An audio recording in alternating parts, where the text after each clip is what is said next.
तो दोस्तों, आज हम एक नई स्टोरी स्टार्ट करने वाले हैं।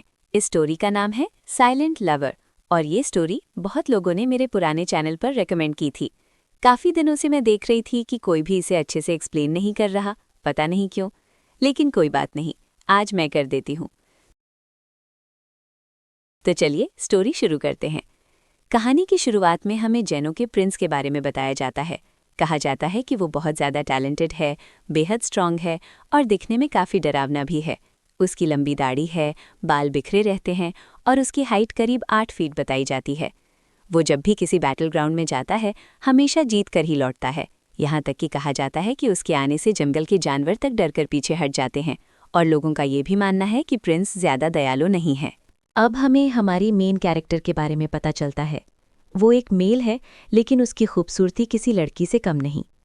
उसकी सबसे बड़ी कमज़ोरी ये है कि वो म्यूट है, यानी बोल नहीं सकता। वो अपने मन में सोचता है कि अगर सबको पता चल गया कि मैं लड़का हूँ तो शायद मैं मारा जाऊँगा। फिर कहानी कुछ दिन पहले की तरफ जाती है, जहाँ चैन फैमिली के लीडर को प्रिंस की तरफ से एक लेटर मिलता है। उस लेटर में लिखा होता है कि प्रिंस उसकी बेटी से शादी करना चाहता है। चैन फैमिली का लीडर मना करना चाहता है, लेकिन वो मना नहीं कर पाता क्योंकि एम्परर ने प्रिंस को इतनी पावर दे रखी है कि वो कुछ भी कर सकता है।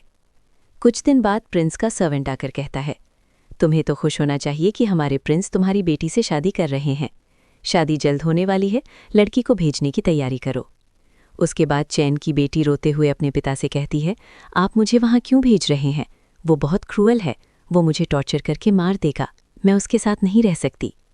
लेकिन उसका पिता मजबूरी में कहता है, मेरे पास कोई ऑप्शन नहीं है, हमारे पास पॉलिटिकल पावर नहीं है।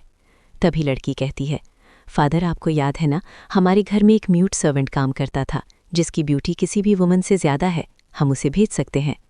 फिर वो अपने पिता को एक प्लान बताती है। इसके बाद चैन फैमिली का लीडर उस सर्वेंट के पास जाता है और कहता है, आज से तुम मेरी बेटी की जगह प्रिंस से शादी करोगे। ये सुनकर सर्वेंट और उसकी मदर दोनों रोने लगते हैं। फिर सर्वेंट को कॉन्ट्रैक्ट दिया जाता है और प्रिंस का सर्वेंट बोलता है, तुम्हें ग्रेटफुल होना चाहिए, प्रिंस इतने काइंड हार्टेड हैं कि वो तुम्हारी मदर का भी ध्यान रखेंगे। मेन कैरेक्टर सोचता है, अगर मैं मर भी गया, कम से कम मेरी माँ का ख्याल रखा जाएगा, और वो कॉन्ट्रैक्ट पर थंब लगा देता है। फिर प्रेजेंट में दिखाया जाता है, प्रिंस ब्राइडल रूम में आता है जहाँ ब्राइड बैठी होती है। प्रिंस को नहीं पता कि ये ब्राइड असल में मेल है। प्रिंस उसका घूंघट उठाता है और उसकी ब्यूटी देखकर शॉक हो जाता है। प्रिंस धीरे से कहता है, अपनी आंखें खोलो और मेरी तरफ देखो। लेकिन गेस्ट्स बोलते हैं, प्रिंस अपनी ब्यूटी को छुपा रहे हैं। प्रिंस हंसकर सॉन्ग को आदेश देता है कि उसे बुलाया जाए। मेन कैरेक्टर जब बैंक्वेट में आता है तो सब उसे देखकर शॉक हो जाते हैं। ऐसा लगता है जैसे हेवन से कोई एंजल उतर आया हो। डायरो जेलस होकर पूछती है, क्या तुम डांस कर सकती हो, कोई इंस्ट्रूमेंट बजा सकती हो? प्रिंस कहता है, अगर नहीं आता तो कोई प्रेशर नहीं है। लेकिन मेन कैरेक्टर सॉर्ड उठाकर सॉर्ड डांस शुरू कर देता है। सब उसकी तारीफ करते हैं। प्रिंस भी शॉक होता है क्योंकि उसने कभी नहीं सोचा था कि वो इतना टैलेंटेड है। लेकिन फिर प्रिंस अचानक गुस्से में आ जाता है और बोलता है, ये बहुत डिस्ग्रेसफुल था, इसे मेरे सामने से हटा दो।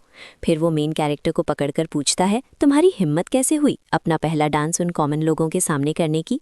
मेन कैरेक्टर डर जाता है। प्रिंस सॉर्ड उठाकर उसके नेक के पास रख देता है। मेन कैरेक्टर को अपनी माँ की बातें याद आती हैं, कभी हार मत मानना, हमेशा जीना। फिर उसे याद आता है कि एक बार किसी ने कहा था, लड़की की स्माइल से कोई भी पिघल सकता है। वो डरते डरते स्माइल कर देता है। प्रिंस शॉक हो जाता है और गुस्से में कहता है, तुम्हारी हिम्मत कैसे हुई स्माइल करने की? और फिर वो उसे सॉर्ड से घायल कर देता है। मेन कैरेक्टर दर्द में रोता है, खून बह रहा होता है। प्रिंस कहता है, तुम मरना चाहते हो, मैं अलाउ नहीं करूँगा, तुम्हारी जिंदगी मेरी है, तुम मेरे हो। फिर रात में सॉन्ग आता है मेडिसिन देने, लेकिन मेन कैरेक्टर मेडिसिन लगाने से मना कर देता है। सॉन्ग कहता है, आपको मेडिसिन लगानी पड़ेगी वरना घाव ठीक नहीं होंगे। और फिर सॉन्ग जाते जाते बोलता है, प्रिंस ने पहली वाली विमेन को नहीं मारा था, वो बस बहुत पॉजेसिव हैं। लेकिन मेन कैरेक्टर सो चुका होता है और वो ये बात सुन नहीं पाता। फिर स्टोरी में दिखाया जाता है कि डायरो और उसके सर्वेंट्स सीक्रेटली प्लान बनाते हैं। ये म्यूट है, किसी को कुछ बता भी नहीं पाएगा, हम चुपचाप कुछ कर सकते हैं। और डायरो हंसते हुए कहती है, हाँ, अब एक नया प्लान बनाते हैं। लेकिन दोस्तों, असली खतरा अब शुरू होने वाला है, क्योंकि डायरो ने चैन को खत्म करने के लिए एक नया सीक्रेट प्लान बना लिया है। और सबसे बड़ी बात, प्रिंस को अब धीरे धीरे शक होने लगा है कि उसकी ब्राइड को छुपा रही है। अब आगे क्या होगा? चैन बचेगा या खत्म हो जाएगा? पार्ट 2 में होने वाला है सबसे बड़ा ट्विस्ट। Don't miss it.